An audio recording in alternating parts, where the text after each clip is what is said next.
I am such an awesome guy. I make so many videos. Boom. Hello there, Price of Reason here with a movie review. During the past 5 years, social issues, politics, and trendy agendas have managed to weigh down the entire entertainment industry. And within that industry, one of the genres that has suffered the most is comedy. That's why when I heard about the movie You People, Kenya Barris's new Netflix romantic comedy starring Jonah Hill, Eddie Murphy, Julia Louis-Dreyfus, David Duchovny, Nia Long, and Lauren London, I had a bad feeling.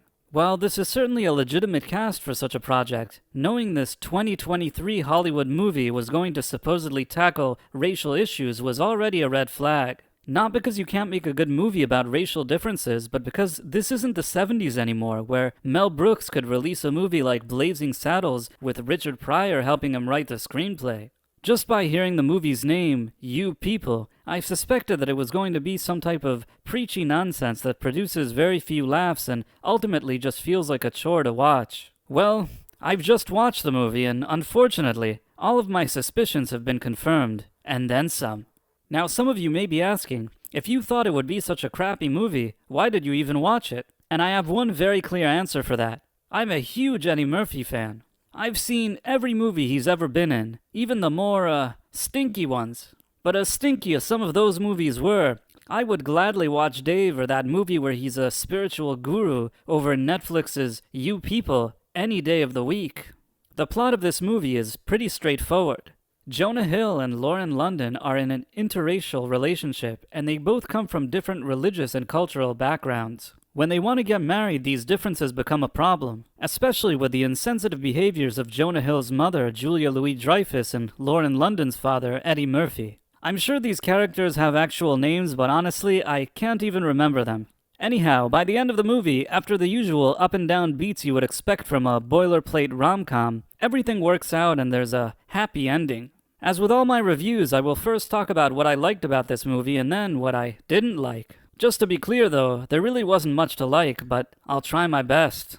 Number 1, Eddie Murphy. I like Eddie Murphy. He is and always has been an amazing talent. He can do comedy, he can do drama, he can do stand-up, he can even sing when necessary.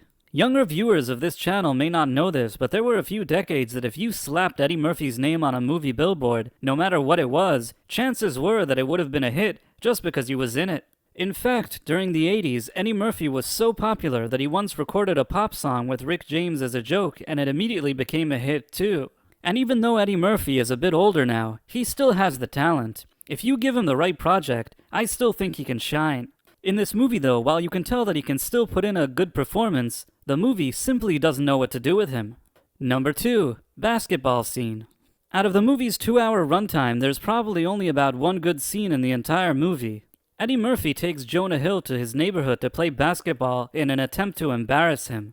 Unexpectedly, Jonah Hill is actually pretty good at basketball, and everybody on the court ends up liking him. It's a silly scene, but at least I cracked a smile. It's too bad that the movie didn't focus more on this type of humor. It would have made this a very different and overall better movie. Well, that was the good. Now let's talk about the bad. Number 1, the tone. One of the biggest issues with this movie is that it's not quite sure what genre it wants to be. On the one hand, it wants to be a romantic comedy with some slapstick moments and awkward comedic situations. On the other hand, it wants to seriously tackle racial issues and be a drama at the same time. While there are a few isolated moments that could possibly work for either comedy or drama, the movie just doesn't know how to be a hybrid of both, and in that sense, it fails. Number 2, the writing. This movie, written by Kenya Barris and Jonah Hill, always feels too shiny, sanitized, and safe. It's as if this screenplay went through some type of Hollywood committee to make sure that it hits certain beats and certain talking points. As a result, in my opinion, it never really touches on the potential challenges of an interracial relationship in a more personal, realistic, or impactful way.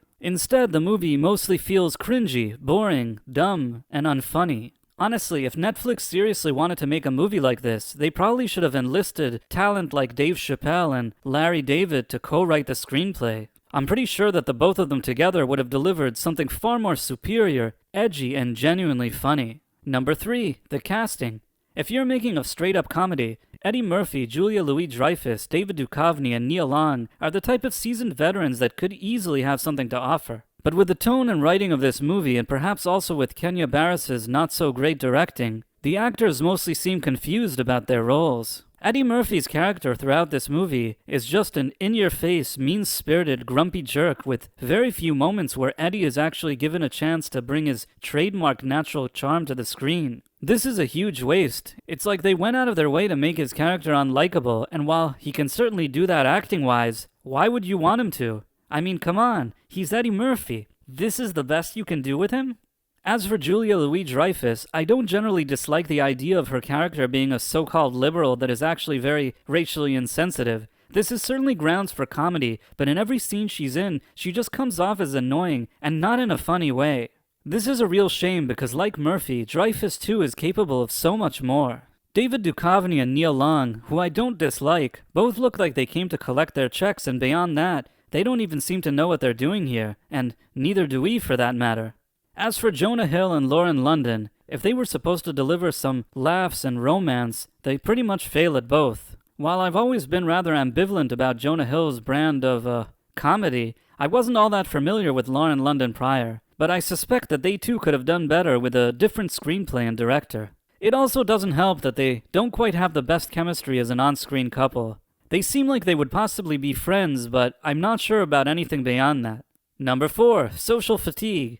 Over the past 5 years, almost every bit of entertainment generated by the Hollywood system has heavily leaned on social justice and trendy agendas, so much so that I think that many people, regardless of their background, are just tired of it. From sci-fi to fantasy to comic book projects to animation, we no longer get any escapism, fun, comedy, or adventure. Just a bunch of preachy lectures, so in order for a movie like You People to work, it needed to be something extraordinarily funny.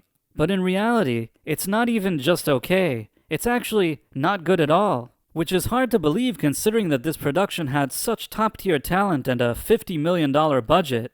I mean, was this really the best they could do?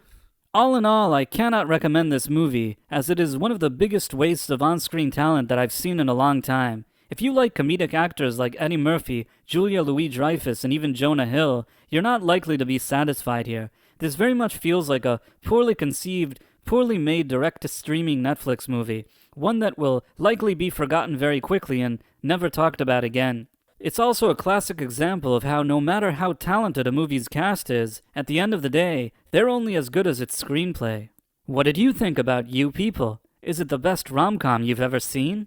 Feel free to let me know in the comments, and if you enjoyed this video, please consider subscribing to my channel and also clicking on that wonderful notification bell. Thanks for watching, my friends. Thank you, and good day.